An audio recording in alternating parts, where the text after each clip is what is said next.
Assalamualaikum warahmatullahi wabarakatuh. Perkenalkan, saya Randy Tasari dengan NIM 220304277. Di sini saya akan menjelaskan sedikit materi mengenai manajemen. Yang pertama, ada pengertian dari manajemen. Manajemen berasal dari kata to manage yang berarti mengatur atau mengelola.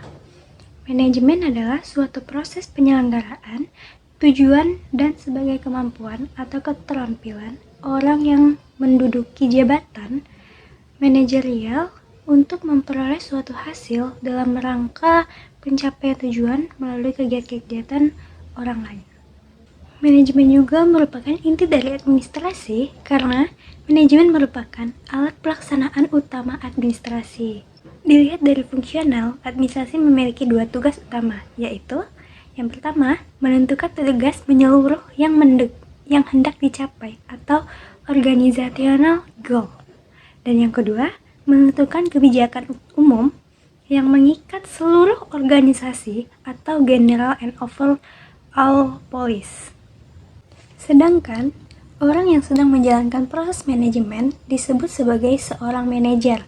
Dengan kata lain, manajer adalah orang yang memegang jabatan tertentu di dalam suatu organisasi dengan hak dan wewenang untuk mengambil dan mengelola keputusan, serta melaksanakan seluruh tugas manajemen dengan mempergunakan semua unsur manajemen yang ada. Setelah itu, adanya proses manajemen. Menurut Shermershorn, proses manajemen yang harus dijalankan oleh seorang manajer yakni ada 4. Yang pertama, adanya planning atau perencanaan. Perencanaan ini meliputi pemilihan misi dan tujuan organisasi, serta secara terbaik untuk mencapainya. Dan yang kedua ada organizing atau organisasi. Organisasi ini merupakan proses membagi pekerjaan, mengolokasikan sumber daya, dan pengaturan serta koordinasi aktivitas anggota organisasi untuk melaksanakan rencana. Dan yang ketiga, adanya leading atau kepemimpinan. Kepemimpinan ini mempengaruhi anggota organisasi agar mereka memberikan kontribusi terhadap tujuan kelompok dan organisasinya. Dan yang keempat dan terakhir yaitu ada controlling atau pengendalian. Pengendalian ini pengukuran dan pengoreksian untuk kerja individu dan organisasinya. Dan berikutnya adanya tingkat atau level manajemen. Dalam organisasi ada 3 atau level manajemen, yaitu yang pertama ada manajemen puncak atau disebut top manajemen. Top manajemen ini orang yang ada dalam posisi top manajemen disebut top manager yang bertanggung jawab terhadap perusahaan secara keseluruhan. Dan yang kedua adanya manajemen menengah atau middle or administrative management yang bertugas bertanggung jawab terhadap pekerjaan, melaksanakan tujuan, strategi, kebijakan yang telah ditetapkan oleh manajer puncak, serta mengkoordinasikan dan mengarahkan aktivitas manajer ini pertama dan juga karyawan operasional. Dan yang ketiga, tentunya terakhir, adanya manajemen lini pertama atau lower or first level of supervisory management. Manajemen lini pertama mengawasi karyawan secara langsung. Dan berikutnya, materi terakhir, adanya tingkat manajer dan keterampilan manajer. Setiap pemimpin atau manajer diharuskan memiliki 2 macam keterampilan atau skill, yaitu keterampilan administrasi atau manajemen dan keterampilan teknis atau administratif atau managerial skill and technician skill. Menurut Henry Fayol, bahwa setiap tingkat manajer terbagi atas 3 pimpinan.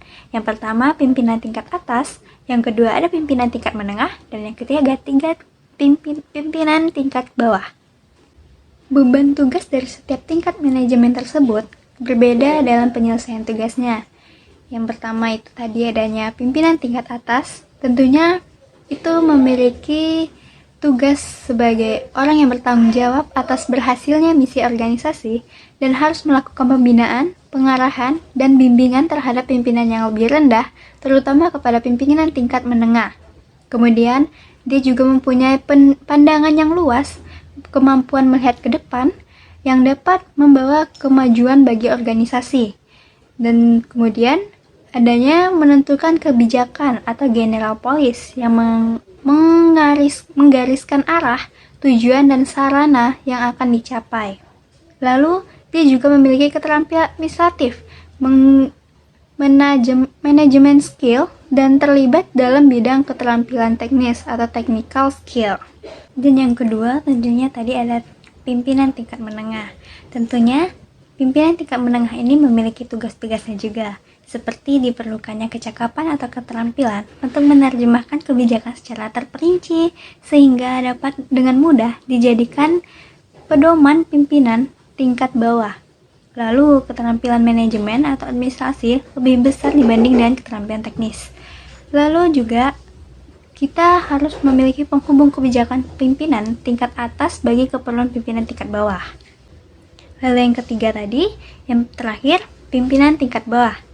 Yang dimana pimpinan tingkat bawah ini juga memiliki tugas-tugasnya, seperti menangani tugas yang bersifat operasional, keterampilan manajemen tidak banyak diperlukan, dan diperlukan kecakapan atau keterampilan teknisi yang lebih besar, sama sepertinya tadi pimpinan tingkat menengah. Baiklah, itulah tadi penjelasan singkat saya tentang materi manajemen. Mungkin tentunya masih banyak kurangnya dalam penjelasan ini, tapi inilah yang dapat saya sampaikan. Lebih dan kurangnya mohon maaf. Assalamualaikum warahmatullahi wabarakatuh.